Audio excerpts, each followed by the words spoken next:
A philosophical battle between music icons held back the recording of one of the most popular rock anthems in history. It was Jumper the Highway for Van Halen, next on Professor of Rock. Hey music junkies, Professor of Rock, always here to celebrate the greatest artists and the greatest songs of all time. Make sure that you subscribe below to be a part of a community that is dedicated to the timeless music of the rock and roll era. Don't miss exclusive interviews, stories of the greatest music ever, and make sure to look us up on Patreon to be a part of curating this rock era. Van Halen was busy working on their upcoming blockbuster album, 1984, in early 1983, when they were offered one of the 3 headliner slots for a new music festival to be held over Memorial Day weekend in San Bernardino, California, just east of Los Angeles. The offer to headline was lucrative, and the look was huge. The US Festival was conceived to be one of the largest music festivals in history, with a projected attendance of 500,000 people, 500,000. The other 2 headliners were to be David Bowie and The Clash. The US Festival did in fact have a massive audience of just over 400,000, but it turned out to be infamous for losing over $10 million for the creators, which included Apple co-founder Steve Wozniak. Now, the US Festival was also notorious for the hostility and resentment it caused to the relationships between some of the performers. Most contentious was the rift between Van Halen in this corner and The Clash. The Clash were incensed because they discovered on site at the festival, apparently, that they were being paid only half of what Van Halen was getting. Van Halen received $1.5 million, which was then a record for the biggest payout for a single performance by any artist. David Bowie reportedly also received $1.5 million, and that's the main reason that Van Halen got the same amount. I guess since they had a clause in their contract that they were to be paid no less than any other act playing at the US Festival. The Clash were apparently okay with David Bowie getting paid that kind of cash, but they called Van Halen hamburger music, which I love The Clash, don't get me wrong, the only band that matters. I've always looked up to Joe Strummer as one of the greatest forces in rock, but they were dead wrong on their assessment of the titans of rock, the mighty Van Halen. Apparently Joe Strummer and David Lee Roth got into a full-on shouting match backstage. How unbelievable would that be to have been like a fly on the wall to experience that? Anyway, The Clash felt so disrespected and devalued that they came close to pulling out of the show altogether before finally relenting when Woz agreed to give a portion of the proceeds of the US Festival to charity, adhering to the demands to appease Strummer and Mick Jones. And remember, the US Festival would be Mick Jones' last live performance with The Clash. Now, The Clash were plenty pissed. They came out to play their slot with a huge banner that said, "The Clash are not for sale." This upset festival organizers, and there's actually a legend that they flashed up a $500,000 check on the screen that they paid The Clash. Eddie Van Halen and David Lee Roth ultimately took the high road when asked about the controversy. They simply responded to the question about the pay disparity with, "Hey, festival promoters offered us the money, we didn't ask for it." Very cool, since Diamond Dave would normally have said plenty, although he did say this. "The only people who put iced tea in Jack Daniels bottles is The Clash, baby!" Stop for a minute and think about how great the rock and roll era was. No rivalry today could compare to Van Halen versus The Clash. You can't make this stuff up. I mean, that rivalry would have made like Justin Bieber run and hide in his safe space. Are you kidding me? Amazing. David Lee Roth and Joe Strummer getting into fisticuffs. I mean, that would have broken the internet for good. Let fury have the hour indeed. Now, when the 4 members of Van Halen arrived at the US Festival to do some press, they had finished 3 songs for their upcoming LP, including a track that was years in the making, a catchy synth-driven track called Jump. Now, the genesis of Jump rewinds to the back of a tour bus in the late 70s, where Eddie Van Halen began creating a chord sequence that went through multiple iterations, moving into the early 80s. Eddie's original melody of his pet project embraced more pop sensibilities when he was inspired by the synthesizer sound used in Daryl Hall and John Oates' #1 smash, Kiss on My List, from 1981.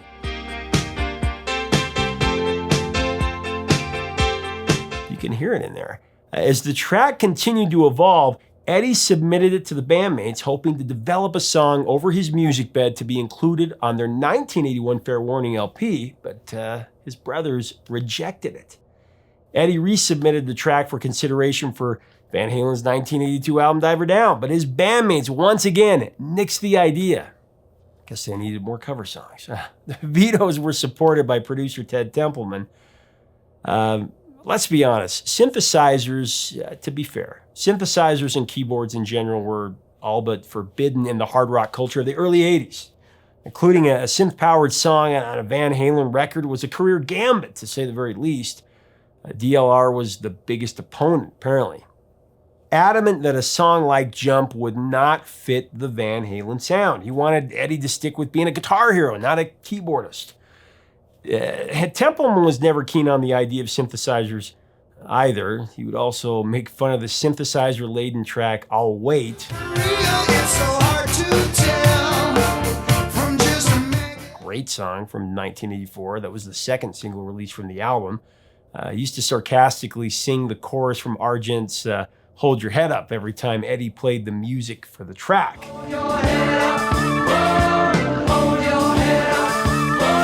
Keyboards were injected into several songs on preceding Van Halen records. Women and Children First, Fair Warning, and Diver Down. But they were used more for flavor, not as a focal point. Dave asserted that Van Halen core fans would accuse the band of selling out, of course, commercializing their sound in an effort to procure more top 40 radio play. Eddie, on the other hand, was not satisfied with the status quo and wanted to take an ambitious approach to extending the trajectory of the group. He had more than a little hunch that the right song with a synthesizer hook could be huge to achieve the next level of success for Van Halen.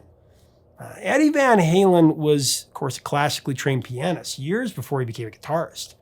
Just a musical genius altogether. As many know, he actually played the drums before he became interested in playing the guitar.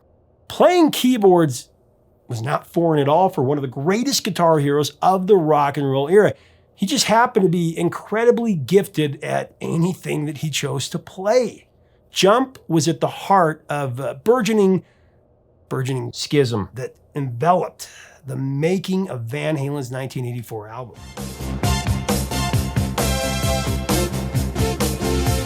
Eddie's vision on one side and DLR and Templeman's on the other.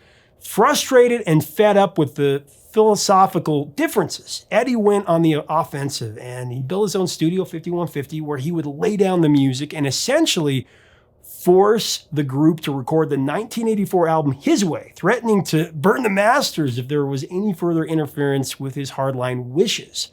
At one time when they were putting together 1984, Ted and Dave, Diamond Dave, wanted another cover song. This time it was going to be Wilson Pickett's In the Midnight Hour. I'm gonna wait till the midnight hour. But they ditched it when Eddie said, no way. He said, and I quote, I'd rather fell with my own shit than succeed with someone else's, from that point, end of quote. From that point forward, that became his new mantra. Much to the chagrin of Templeman and Diamond Dave, Eddie began to put the music together, practicing a vampire regimen, sleeping all day, working at the studio with engineer Don Landy during all hours of the night. It was also a point of contention with Diamond Dave. Templeman recounted in a Rolling Stone interview that Eddie called him one night at an ungodly hour, saying, I quote, Ted, you gotta come hear this. I'm going to come get you, and end of quote. And Eddie drove his Porsche to Century City, picked up Templeman at 3 a.m., it took him to 5150, and played him the finished instrumental track that became Jump.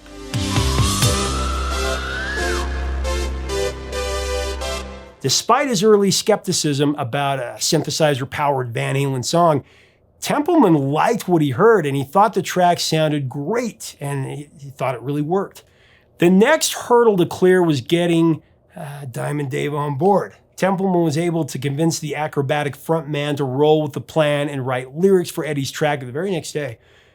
So Dave hopped in the backseat of his vintage 51 Mercury convertible, and Van Halen roadie and Dave's good buddy, Larry Hostler, at the wheel, listening to Eddie's instrumental track over and over and over while bouncing ideas for lyrics off of Hostler.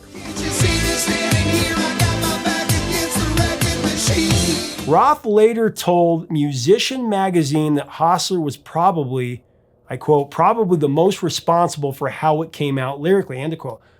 I wonder if Larry Hostler ever got paid any royalties. Yeah, well, it's really none of my business. The always jocular Diamond Dave most often cites that the title of the song is based on TV news coverage of a man on the verge of killing himself by jumping off LA's Arco Tower. While Roth watched the news report, he thought one of the onlookers on the street below would probably yell, "Might as well jump." When Dave first gave Ted and Templeman his rough draft of the lyric sheet, Templeman thought it was a terrible idea. Ted advised Dave not to say jump because it sounded to him like the song was encouraging somebody to commit suicide. Dave countered to Ted's criticism with his usual cockiness, love it, telling Templeman that he had the song nailed and that it would have the patented DLR double entendre. The intended meaning of jump is to take a chance, but it also means that Dave is going to get the girl he desires. Baby, how you been? You say you don't know, you won't know until you begin.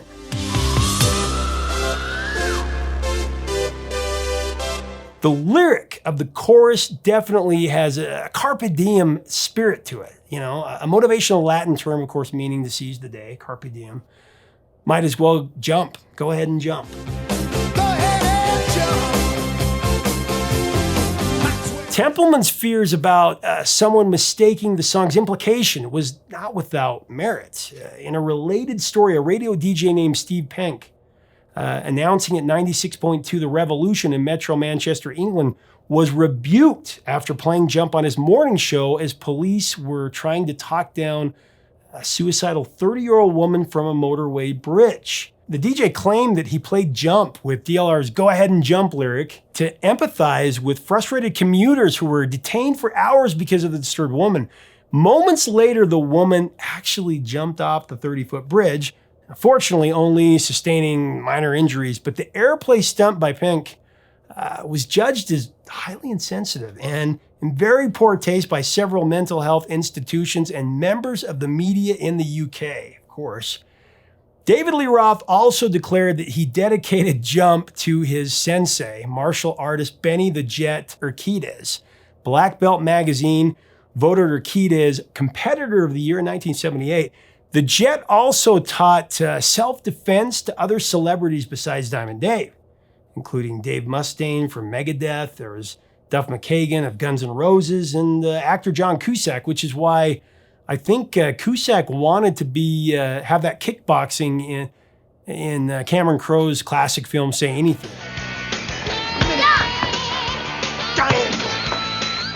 And later fought the martial arts expert in the final part of Grosse Point Blank. You remember that, where Cusack killed him with a pen.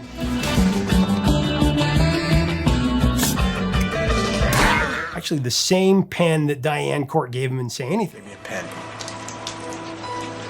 Gave my heart and she gave me a pen. Just kidding. Anyway. Diamond Dave's acrobatic ability, I'm just thinking of this, and the fact that he was a martial arts master, I think Joe Strummer would have had his hands full in a battle royale, but there is the Jack Daniels factor, and in those days, DLR maybe would have been, too drunk to fight, unable to, anyway, it's speculation. On the recording of Jump, Eddie Van Halen played the keyboard riff on his Oberheim OBXA synthesizer. Eddie, of course, primarily extolled for his guitar riffs, but his synthesizer riff in Jump deserves high commendation.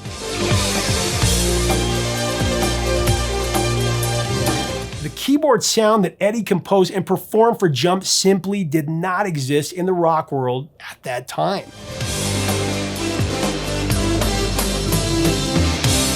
Eddie and Van Halen popularized a sound that many rockers tried to emulate after the huge success of Jump. In essence, Eddie transformed into a keyboard hero to add to his exaltation as a guitar legend.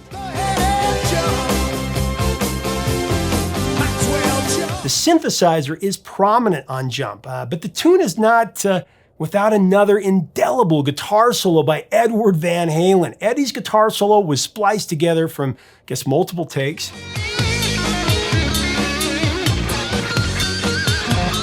He was very proud of what he had done, of course, calling the solo on Jump his favorite solo that he ever wrote.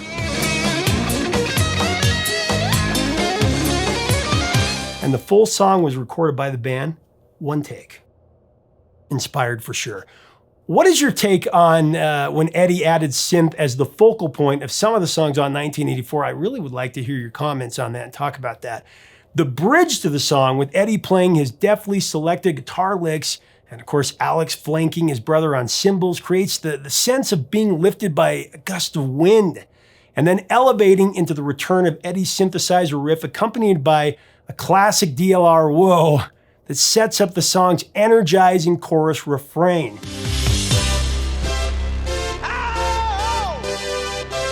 The melodic brilliance of Jump hits a feel-good apex when Eddie intersects his composition in the outro, trading off guitar and keyboard solos.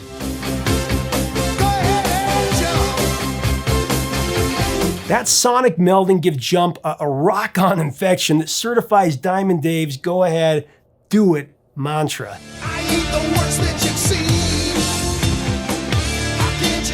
Jump leaped over internal conflict and years of artistic dissension to become the lead single for Van Halen's humongous 1984 album. And Eddie's persistence was vindicated when Jump rocketed all the way to #1 on the Billboard Hot 100 and owned that position for 5 consecutive weeks. It was Van Halen's only #1 single on the Billboard Hot 100 and their lone chart topper in Canada. The track was wildly successful, perhaps exceeding even Eddie's lofty aspirations for it. Jump was nominated at the 27th Annual Grammy Awards in '84 in the Best Rock Performance by a Duo or Group with Vocal category, lost to Purple Rain by Prince and the Revolution. Back when the Grammys were great, let's be honest. Prince and Van Halen, are you kidding me? Can't you see what I mean? The track was ranked number 15 on VH1's 100 Greatest Songs of the 1980s. Jump was listed by the Rock and Roll Hall of Fame and Museum as one of the 500 songs that shaped rock and roll. It has developed into a sports rock anthem used as a theme song at many arenas and stadiums for professional teams, college teams all over the place, and of course played before the opening tip and subsequent jump balls during NBA games. Jump was also used as a theme song of the 2012 Summer Olympics. I'm sure it'll be a soundtrack in live events for decades to come. If not centuries. There's been a lot of hate piled on this song for a long time by longtime Van Halen fans, really. I don't really get it. Truth is, this song took them to the masses. Before that, they were highly regarded, but one of the 5 or 6 great hard rock bands. After Jump, which in turn pushed 1984 through the roof, Van Halen became the band. Not one of 5 or 6 of the cool bands of the hard rock, but the band. I mean, they became the standard bearer for hard rock or rock and roll, really, for good.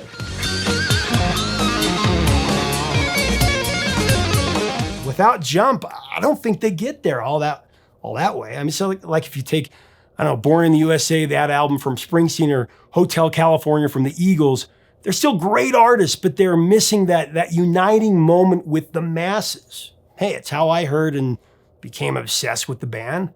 I first heard Jump and then saw the video on MTV and was hooked from that point forward.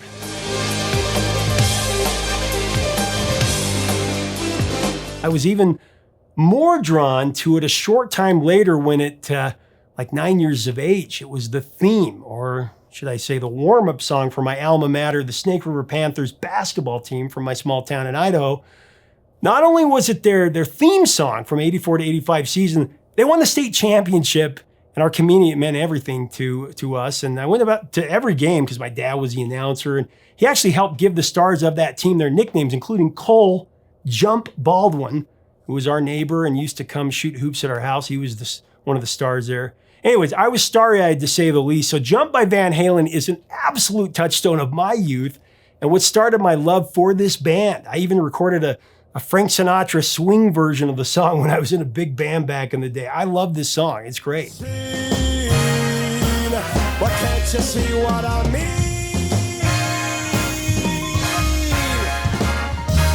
I might as well jump. It was a song for sporting events, like I said. In fact, in 2012, the PRS, Performing Rights Society for Music, the organization, that collects royalties on behalf of songwriters and performers, polled its 90,000+ members to find out which tune was the most popular sporting event song in the run-up to the Olympics. Jump was voted #1 most popular sporting song of all time in that poll. It's a song that decades later is just absolutely undeniable.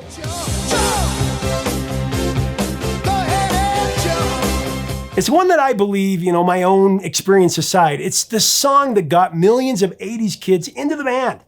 It was our introduction to the genius of one Edward Van Halen, and of course the high-octane antics of the frontman, David Lee Roth, Diamond Dave. It also taught us life-affirming lessons, for real. The best of which is that you gotta roll with the punches to get to what's real. I mean, have any truer words been spoken about the human condition?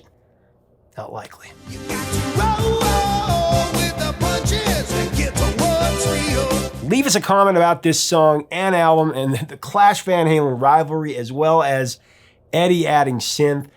I want to hear about that. I want to thank our sponsor, Zenni Eyewear, the glasses that help me see the world around me. Go to Zenni.com, get your own pair where you can do a virtual 3D try-on. And you can add stuff on the side. I put Professor of Rock here. You're going to love it. If you like this content, we invite you to subscribe. Hit the bell so you never miss out. And make sure to click on our Patreon link for more content.